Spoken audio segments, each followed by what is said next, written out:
Welcome to our channel tech mechanical and electrical. आज का जो क्लास रहेगा डीएई स्पेशल क्लास होगा।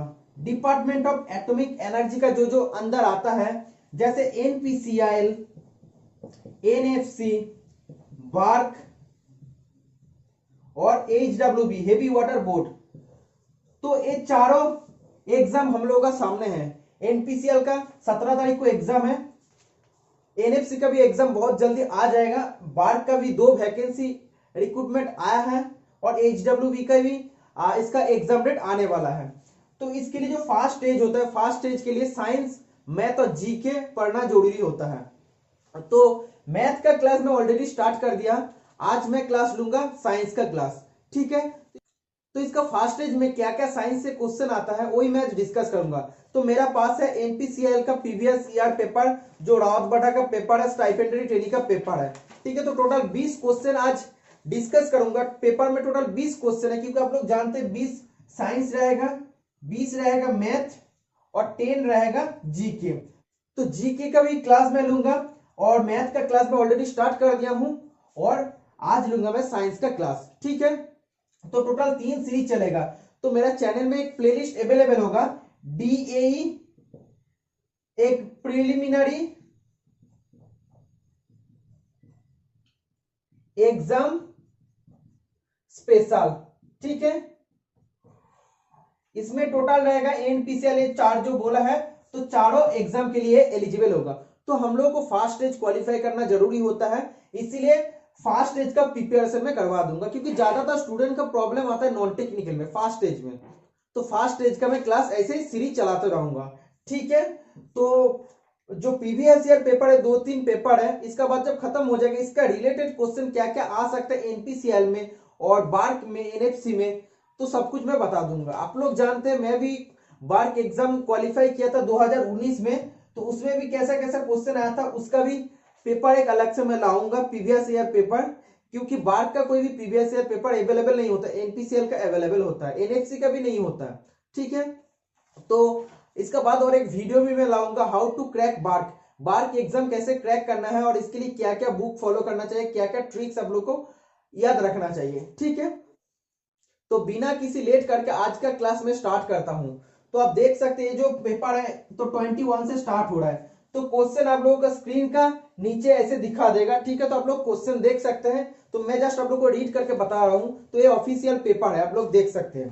First question, which one of the following gas is not generally found in air, वायु में कौन सा गैस जनरली अवेलेबल नहीं होता है। तो option number A hydrogen, option number B oxygen, option number C argon, option number D nitrogen. तो इसका राइट आंसर क्या हो जाएगा, इसका राइट आंसर हो जाएगा हाइड्रोजन, ठीक है। हाइड्रोजन गैस जनरली एयर में नहीं मिलता है, ठीक है। तो और एक इसका रिलेटेड क्वेश्चन आता है, which one of the following radio active element is not found in the atmosphere. तो एटमोस्फियर में कौन सा रेडियो एक्टिव एलिमेंट जनरली मिलता नहीं है, तो वो होता है रेडॉन, ठीक है। तो रेडॉन का सिंबल कैसा होता है, Rn से हम लोग डिनोट करते हैं। इसका एटॉमिक नंबर क्या होता है, 86 होता है, ठीक है। अब लोग को याद रहना चाहिए, एटॉमिक नंबर भी कभी कभी पूछ लेता है।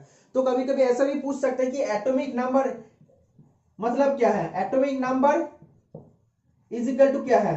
तो ऑप्शन में दे देगा number of electron, number of proton, number of neutron. तो इसका राइट आंसर हो जाएगा नंबर ऑफ प्रोटॉन, ठीक है।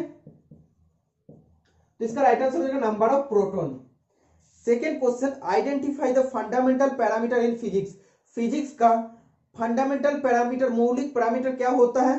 तो भौतिक विज्ञान में मूलभूत मापदंडों की पहचान करो। तो इसका ऑप्शन है weight, force, time and density. तो इसका राइट आंसर हो जाएगा टाइम, क्योंकि टाइम हम लोग का हर जगह में जरूरी होता है। फिजिक्स में जो भी कैलकुलेशन करते हैं, मीटर पर सेकेंड, जो कुछ भी रहता है, तो time is the fundamental parameter होता है फिजिक्स में। इसका बाद 23 नंबर का question, light year is the measurement of, but light year is used for measurement of, light year क्या मेजरमेंट करने के लिए यूज होता है। Option number A temperature, option number B light intensity, option number C time, option number D distance. तो distance right answer हो जाएगा, ठीक है। तो लाइट ईयर जो होता है, तो डिस्टेंस का मेजर करता है, ठीक है। तो एक क्वेश्चन आता है, 1 light year is equal to क्या होता है। ये भी क्वेश्चन आएगा, ठीक है। जो भी क्वेश्चन मैं बता रहा हूं 20 क्वेश्चन प्लस जो मैं डिस्कस करूंगा 20 से 50 क्वेश्चन हो जाएगा, ठीक है। तो ऐसे पूछेगा 1 light year is equal to कितना किलोमीटर होता है, ठीक है। तो ये राइट आंसर हो जाएगा 9.46 इंटू 10⁻12 किलोमीटर एप्रोक्स, ठीक है। अप्रोक्सीमेटली इतना होता है। और एक क्वेश्चन आता है largest unit of distance, distance measurement करने का लार्जेस्ट यूनिट क्या होता है, लार्जेस्ट यूनिट होता है पारसेक, ठीक है, PARSEC।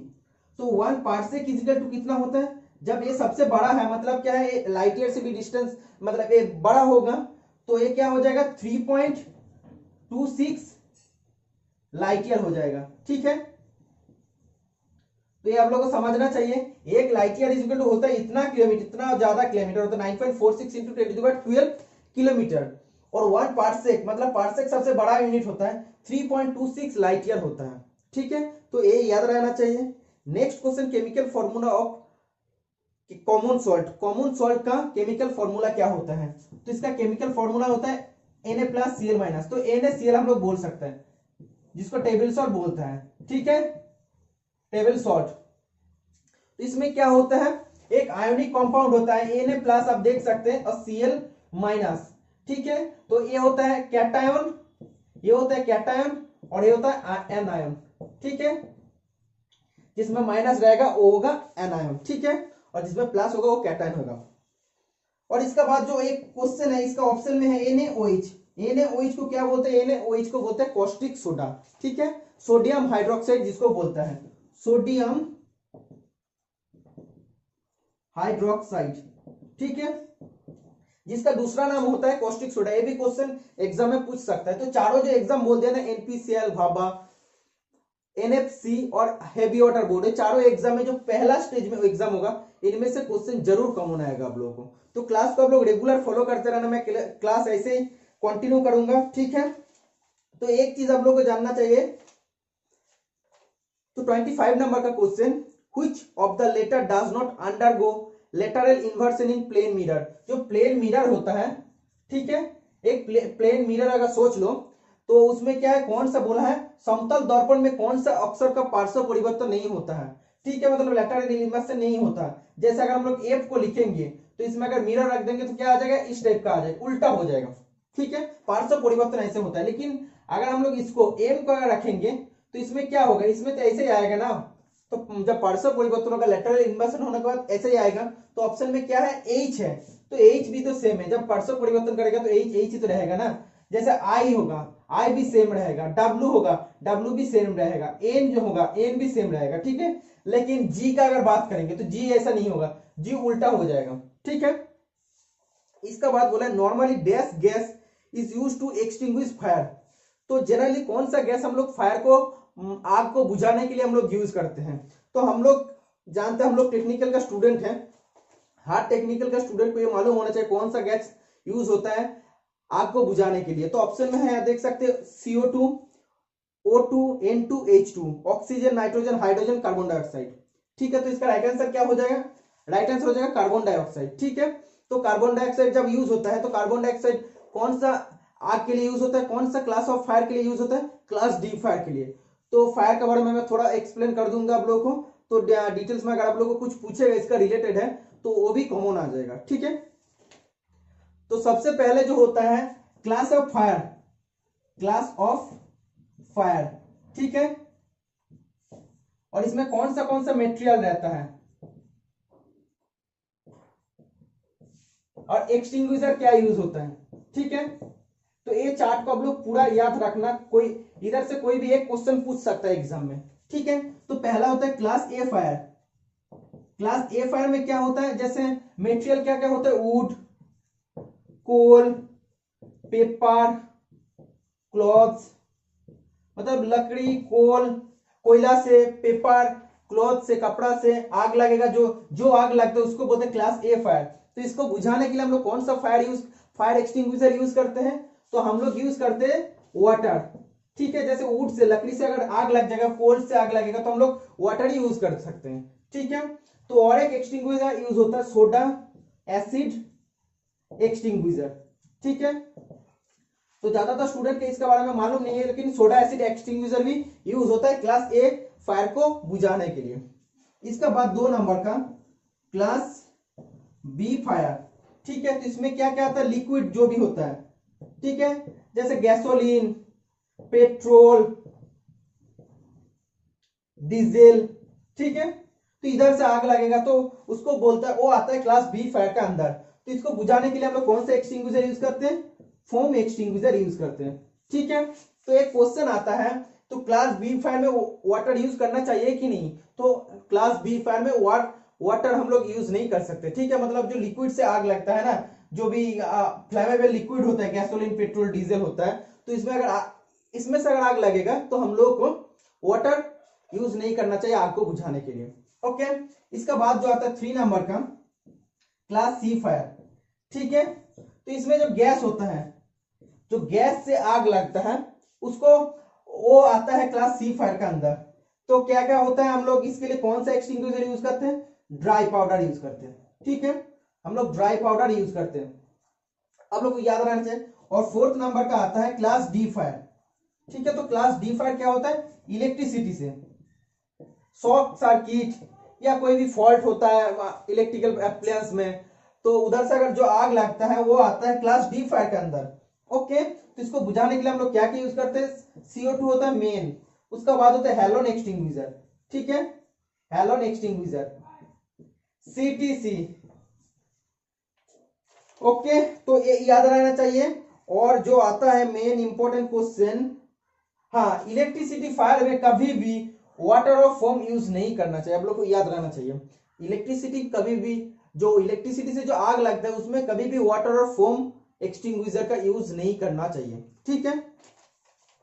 इसका बाद next question, select most correct option, इनमें से करेक्ट ऑप्शन क्या है।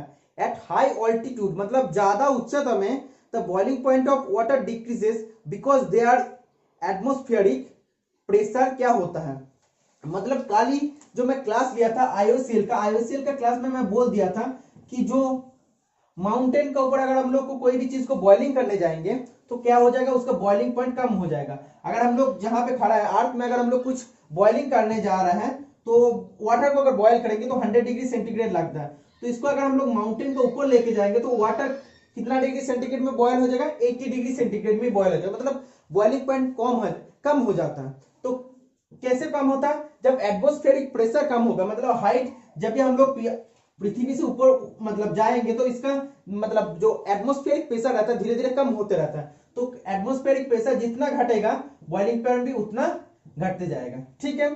तो इधर भी सेम क्वेश्चन पूछा है, कल भी जो क्वेश्चन पूछा था, बोला हाई ऑल्टीट्यूड में boiling point of water decreases, boiling point of water कम हो जाता है because they are atmospheric pressure is low, ऊपर में प्रेशर लो रहता है, इसलिए option number A is the right answer. इसका बाद next question, the unit of measurement of force, force जो होता है, तो फोर्स का यूनिट क्या होता है, फोर्स मतलब हम लोग कोई भी वस्तु का अगर हम लोग अपना तरफ खींच रहे हैं, अगर खींच रहे हैं या पुश कर रहे हैं तो उसको क्या बोलते हैं, फोर्स बोल रहे हैं, ठीक है। तो इसमें क्या होता है, force is equal to actually होता है मास इनटू एक्सीलरेशन, ठीक है। तो हम लोग जानते हैं मास का फॉर्म जो यूनिट होता है क्या होता है, केजी हो जाएगा, एक्सीलरेशन का क्या होता है, मीटर पर सेकेंड स्क्वायर हो जाएगा। तो एक्चुअली होता है केजी डॉट मीटर पर सेकेंड स्क्वायर। तो इसको हम लोग क्या बोल सकते हैं, इसको हम लोग बोलते हैं न्यूटन, ठीक है। तो ये होता है एसआई सिस्टम में, ठीक है, एसआई सिस्टम में ये होता है। अगर सीजीएस सिस्टम में होता तब क्या होता था, तब हो जाता केजी का जगह होता है तब ग्राम होता है, और क्या हो जाता है सेंटीमीटर पर सेकेंड स्क्वायर हो जाता, ठीक है। तो ग्राम सेंटीमीटर पर सेकेंड स्क्वायर, तो ये हो जाता डाइन हो जाता, ठीक है। तो एक्चुअली एक क्वेश्चन आता है 1 न्यूटन इज इक्वल टू कितना डाइन, ठीक है। अगला जो भी 4 एग्जाम होगा उनमें कोई भी एग्जाम में एक क्वेश्चन जरूर पूछेगा 1 न्यूटन इज इक्वल टू कितना डाइन होता है, तो ये होता है 10 टू द पावर 5 डाइन। तो कैसे होता है, हम लोग जानते हैं 1 न्यूटन मतलब क्या होता है, 1 केजी इंटू 1 मीटर पर सेकेंड स्क्वायर, ठीक है। तो इसको हम लोग ऐसे लिख सकते हैं 1 केजी का अगर हम लोग ये तो एसआई में है, ठीक है। तो सीजीएस में डाइन होता है यूनिट, आप लोग जानते हैं। तो सीजीएस में कन्वर्ट करने के लिए क्या करना पड़ेगा, इसको ग्राम में बदलना पड़ेगा। तो 1 केजी इज इक्वल टू हो जाएगा 1000 ग्राम, ठीक है। तो 1 मीटर पर सेकेंड स्क्वायर जो है, तो उसको हम लोग को क्या करना पड़ेगा, मीटर से सेंटीमीटर करना पड़ेगा। तो हो जाएगा क्या, 100 सेंटीमीटर पर सेकेंड स्क्वायर। ठीक है, तो क्या हो जाएगा, टोटल 3 शून्य और 2 शून्य, टोटल 1 और 50 gram centimetre dot second square पर सेकेंड स्क्वायर। ठीक है, तो ग्राम सेंटीमीटर पर सेकेंड स्क्वायर को हम लोग क्या बोल सकते हैं, डाइन बोल सकते हैं। ठीक है, और 10⁵ हो रहा है ना, तो ऐसे आता है। ठीक है, तो ये टोटल इक्वेशन आप लोगों को समझ में आना चाहिए। नेक्स्ट क्वेश्चन 29 नंबर का, the minimum distance of clear vision for normal human I is, normal human आई के लिए कितना डिस्टेंस में क्लियर, मिनिमम कितना डिस्टेंस में क्लियर विजन होना चाहिए। तो सामान्य मानव आंख के लिए स्पष्ट दृष्टि का न्यूनतम दूरी 10 सेंटीमीटर होता है।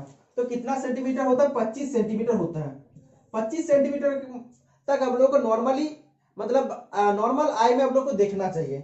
ठीक है, तो आंख में दो प्रॉब्लम होता है, एक होता है मायोपिया और एक होता है मेट्रोपिया। ठीक है, मायोपिया मेट्रोपिया, इसको बोलते हैं शॉर्ट साइटनेस। मायोपिया के बोलता है कि शॉर्ट साइटनेस, मतलब क्या होता है, ये जब नजदीक अगर कुछ रहेगा तो उसको अच्छा से देख सकते हैं, लेकिन जो दूर का चीज होगा उसको देख नहीं पाएगा। मतलब है जो नियरेस्ट चीज है उसको देख सकते हैं, लेकिन जब दूर में कुछ रहेगा उसको देख नहीं पाते। इसको बोलते हैं शॉर्ट साइटनेस, जस्ट शॉर्ट को देख सकते हैं, मतलब नजदीक जो भी रहेगा उसको देख सकते हैं। तो इसमें पूछता है कि कौन सा लेंस हम लोग को यूज करना चाहिए, तो कॉन्केव लेंस यूज करना चाहिए। ठीक है, तो मायोपिया जो हम लोग का फॉल्ट होता है आंख का, तो उसके लिए हम लोग को concave mirror, concave lens use करना चाहिए। और जो मेट्रोपिया होता है उसका ऑपोजिट होता है, उसके लिए कॉन्वेक्स लेंस हम लोग यूज करते हैं। और इसमें क्या होता है, दूर का चीज को हम लोग अच्छा से देख सकते हैं, लेकिन नजदीक कुछ रहेगा तो उसको अच्छा से नहीं देख सकते हैं। ठीक है, तो उसको बोलते हैं मेट्रोपिया। ठीक है, इसको बोलते हैं लॉन्ग साइटनेस। ठीक है, तो लॉन्ग साइटेड मतलब क्या है, दूर का चीज को अच्छा से देख सकता है, नजदीक वाला को देख नहीं पाते। ठीक है, इसका बाद तो क्वेश्चन कैसा आएगा कि किसी का मायोपिया अगर डिजीज हुआ है तो उसके लिए कौन सा लेंस यूज करना चाहिए, तब बोलना चाहिए कि कॉन्केव लेंस यूज करना पड़ेगा। तो क्वेश्चन ऐसा आएगा। ठीक है, what is the mean value of G on the surface of the earth. ठीक है, तो सरफेस ऑफ द अर्थ में जी का वैल्यू क्या होता है, जी का वैल्यू होता है 9.8 मीटर पर सेकेंड स्क्वायर। ठीक है, तो आप देख सकते हैं ये होता है एसआई सिस्टम में। तो अगर सीजीएस सिस्टम में पूछ लेता तो क्या होता है, 981 सेंटीमीटर पर सेकेंड स्क्वायर हो जाता।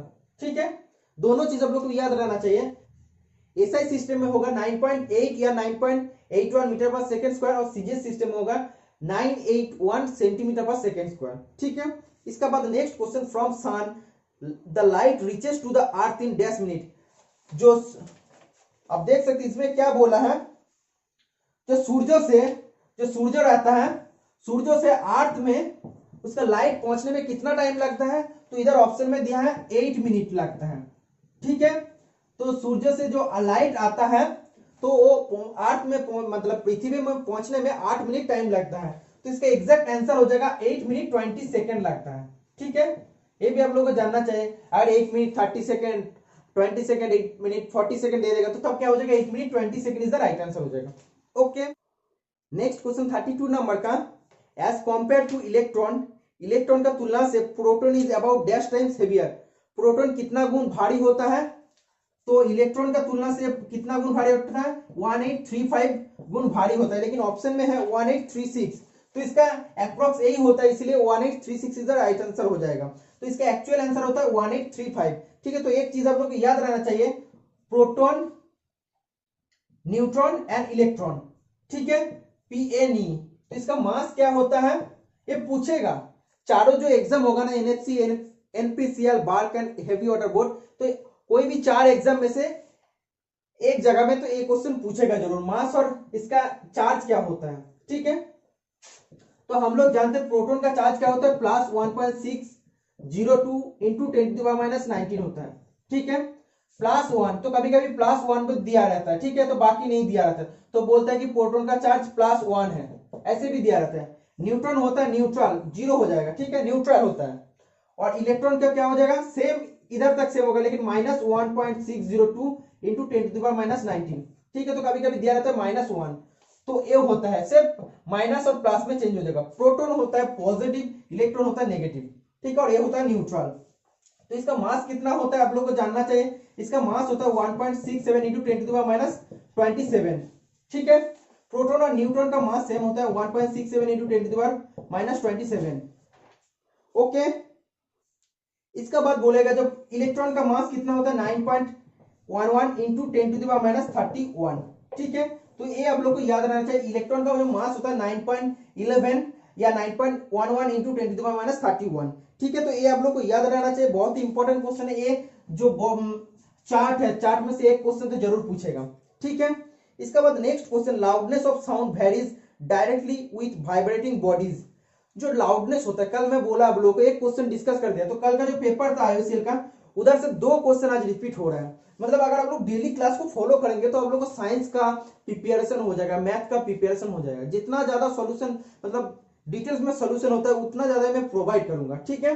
तो कल भी बोला था कम साउंड का अगर ज्यादा मतलब लाउडा साउंड में हम लोग बदलना चाहेंगे तो हम लोग को क्या परिवर्तन करना पड़ेगा, तो एम्पलीट्यूड में परिवर्तन करना पड़ेगा, ठीक है।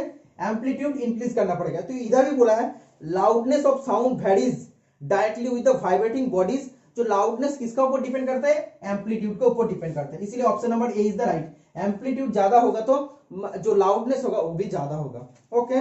इसका बाद 34 नंबर का question, which one of the following elements does not contain one electron in its valence shell. तो इनमें से कौन सा एक एलिमेंट है जिसका वैलेंस सेल में एक इलेक्ट्रॉन नहीं रहता है। तो आप लोगों को जानना चाहिए सबसे पहले इसका जो एटॉमिक नंबर है, सबका एटॉमिक नंबर जानना चाहिए। सोडियम का क्या होता है, लिथियम का क्या होता है, कैल्शियम का क्या होता है, और हाइड्रोजन का क्या होता है। तो वैलेंस सेल आप लोगों को, सेल का बारे में आप लोगों को थोड़ा सा मैं डिस्कस करूंगा, फिर भी नॉन टेक्निकल का पार्ट है, फिर भी मैं आप लोगों को थोड़ा सा जितना ज्यादा हो सके मैं उतना ही आप लोगों को बताऊंगा। तो इसका जो सेल होता है, कक्ष होता है, तो एक एक होता है के एल एम एन, तो एक एक करके आगे बढ़ते रहता है, ठीक है। तो एक एक सेल में कितना इलेक्ट्रॉन रहेगा, तो उसके लिए एक फॉर्मूला होता है 2n², ठीक है।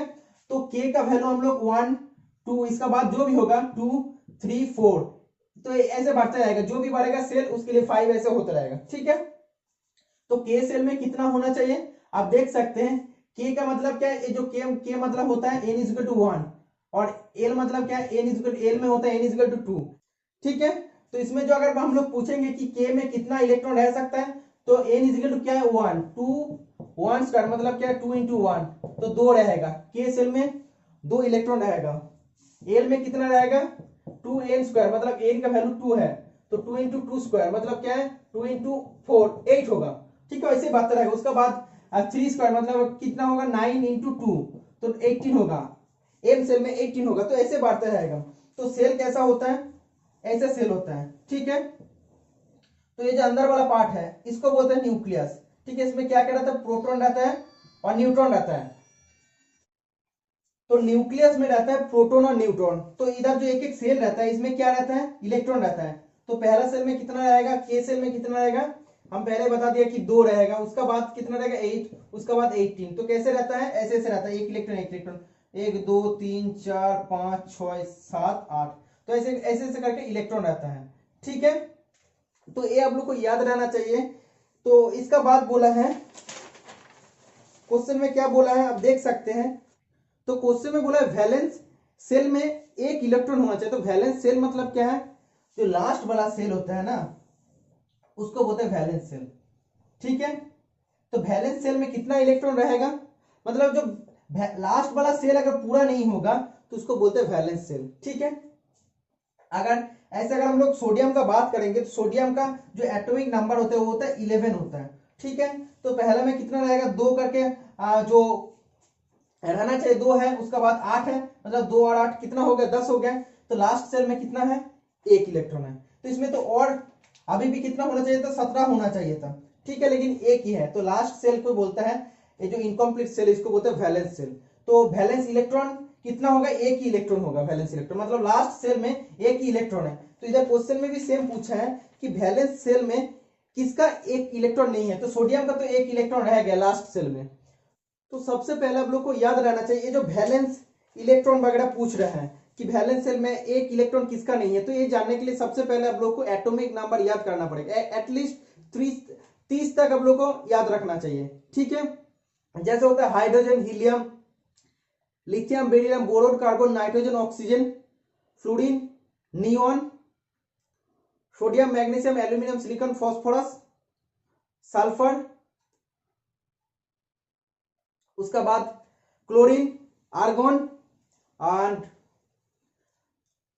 पोटासियम एंड आता है पोटासियम का बाद आता है कैल्शियम, ठीक है। तो कैल्शियम होता है 20 नंबर।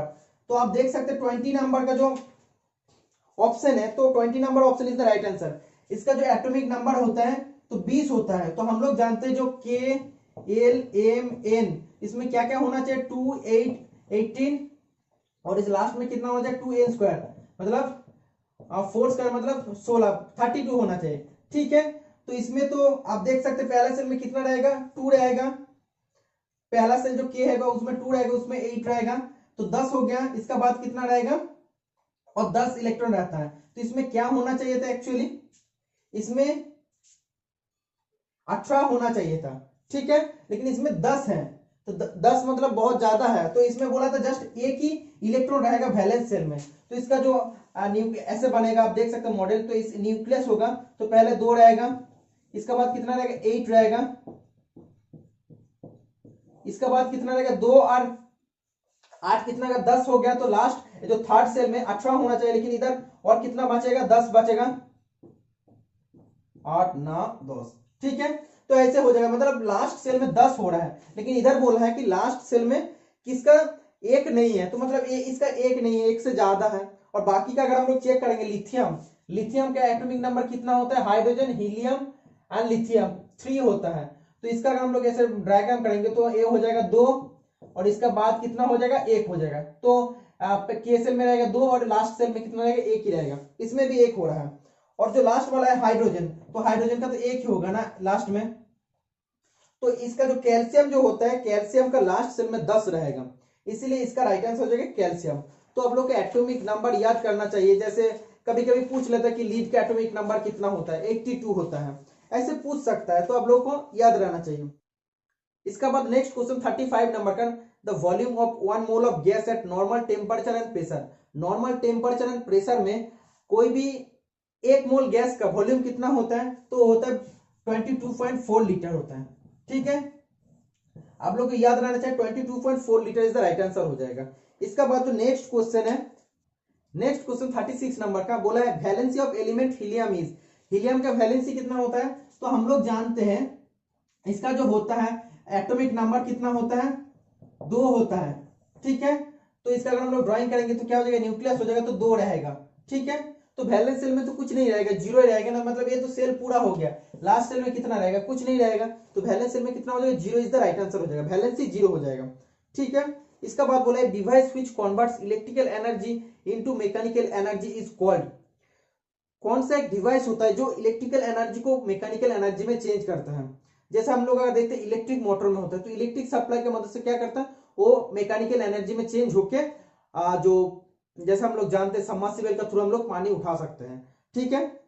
तो ये होता है इलेक्ट्रिकल, जब भी एनर्जी से बोलेगा electrical energy to mechanical energy, तब क्या हो जाएगा मोटर हो जाएगा, ठीक है। और जब इसका उल्टा बोलेगा mechanical energy to electrical energy, तब इसका राइट आंसर हो जाएगा डायनामो, ठीक है, डायनामो। ये भी पूछेगा एग्जाम में, आप लोग याद रखना। इसका बाद नेक्स्ट जो क्वेश्चन है at dash temperature both Fahrenheit and centigrade scale have the same value. कौन सा टेम्परेचर में सेंटीग्रेड स्केल और फ़ारेनहाइट स्केल एक ही रीडिंग देता है, तो -40 डिग्री जो सेंटीग्रेड होता है तो उसमें बोथ स्केल सेम रीडिंग देता है। तो कैसे आता है आप लोग इसको फॉर्मूला से देख सकते हैं, ठीक है। फॉर्मूला से हम लोग देख सकते हैं C/5 -32/9, तो इसमें अगर -40 डालेंगे तो क्या हो जाएगा, आप देख सकते हैं काटने के बाद -8, तो 8 9 जा कितना हो जाएगा 72 हो जाएगा, और एक -32, तो F = कितना हो जाएगा -40, मतलब दोनों का वैल्यू माइनस आ रहा है ना, तो ऐसे आता है। इसका बाद 39 नंबर का question 1 horsepower is equal to, तो 1 horsepower is 1 HP is equal to कितना होता है, कितना वाट होता है। ऑप्शन का हिसाब से हो जाएगा 746 वाट। ये जो होता है ब्रिटिश सिस्टम में, ठीक है, ब्रिटिश सिस्टम में। और जो मीट्रिक सिस्टम अगर पूछेगा तो तब हो जाएगा 735.5 वाट। ठीक है, तो दोनों आप लोग को याद रहना चाहिए। अगर मैट्रिक सिस्टम में पूछेगा तब हो जाएगा 735.5 watt. Next and last question, dash waves can not transmitted through vacuum. कौन सा वेव्स वैक्यूम में ट्रैवल नहीं कर सकता है? तो जो साउंड होता है ना, साउंड कभी शून्य स्थान में ट्रैवल नहीं कर सकता। ठीक है, मतलब कोई भी वैक्यूम प्लेस है तो उसमें साउंड ट्रैवल नहीं कर पाता। ठीक है, तो ये था लास्ट क्वेश्चन। और एक क्वेश्चन आता है कि जो एक जस्ट सप्लीमेंट्री क्वेश्चन हम बता रहे हैं, स्पीड ऑफ लाइट क्या होता है? 3 × 10⁸ मीटर होता है। ठीक है, आप लोग को याद रहना चाहिए स्पीड ऑफ लाइट जो होता है वो होता है 3 × 10⁸ होता है। ठीक है, तो ये होता है मीटर पर सेकेंड होता है। ओके, मीटर पर सेकेंड स्पीड जो होता है, क्योंकि आप लोग जानते थे स्पीड होगा मीटर पर सेकेंड ही होगा। ओके, तो ये था टोटल आज का क्वेश्चन। हो सके 20 question previous year question paper था, लेकिन इसका साथ जो भी पॉइंट मैं बताया हूं, कैसे वैलेंस सेल किसको बोलता है, लास्ट सेल में जो रहता है ना, तो ये अगर पहले तो 2 रहता है के में, उसके बाद 8 रहता है, लास्ट सेल में जो भी इलेक्ट्रॉन रहेगा उसको क्या बोलेगा, वही एलिमेंट को उसका वैलेंसी बोलेगा। ठीक है, लास्ट सेल को, इनकम्प्लीट सेल को क्या बोलेगा, वैलेंस सेल बोलेगा। ठीक है, तो अब लोग को क्या याद रहना चाहिए, अब लोग को याद रहना चाहिए एटॉमिक नंबर। एटॉमिक नंबर क्या होता है, जैसे आप लोग को मैं बता दिया, हाइड्रोजन होता है, हीलियम होता है, लिथियम होता है, बेरिलियम होता है। इसका बाद क्या हो जाएगा, इसका बाद हो जाएगा hydrogen, helium, lithium, boron, carbon, nitrogen, oxygen, fluorine, neon हो जाएगा। ठीक है, इसका बाद हो जाएगा, आप देख सकते हैं सोडियम। सोडियम का कितना हो जाएगा, एक देख सकते हैं, इसका 1, इसका 2, इसका 3, 4, 5, 6, 7, 8, 9, 10, 11 हो जाएगा। ठीक है, 11 मतलब क्या है आप लोग को मैं बता दिया। पहला सेल में कितना रहेगा, KLMN। तो जैसे जब भी ऐसे रहेगा ना, एटॉमिक नंबर दे देगा और वैलेंस इलेक्ट्रॉन निकालने के लिए बोलेगा, तब ऐसे आप लोग को लिख लेना, KLMN करके लिख लेना। उसके बाद क्या करना है, टोटल इसका जो एटॉमिक नंबर है 11, मतलब इसका जो बाद आ रहा है तो 11 हो रहा है, तो पहले 2 रहेगा कंपलसरी, 8 रहेगा कंपलसरी, लेकिन एक ही बचता है तो ये हो जाएगा 1। ठीक है, तो इसका बाद सोडियम होता है, इसका बाद होता है मैग्नीशियम, इसका बाद होता है एल्यूमिनियम। ठीक है, सिलिकॉन, फॉस्फोरस, सल्फर, क्लोरीन, इसका बाद होता है आर्गन, इसका बाद होता है पोटासियम, के से डिनोट करते हैं, इसका बाद होता है कैल्शियम, Ca। तो कैल्शियम का होता है 20, तो 20 का आप लोग को कैसे मतलब लिखना है, 2 हो जाएगा, उसका बाद 8, मतलब ये होना ही चाहिए 2 और 8।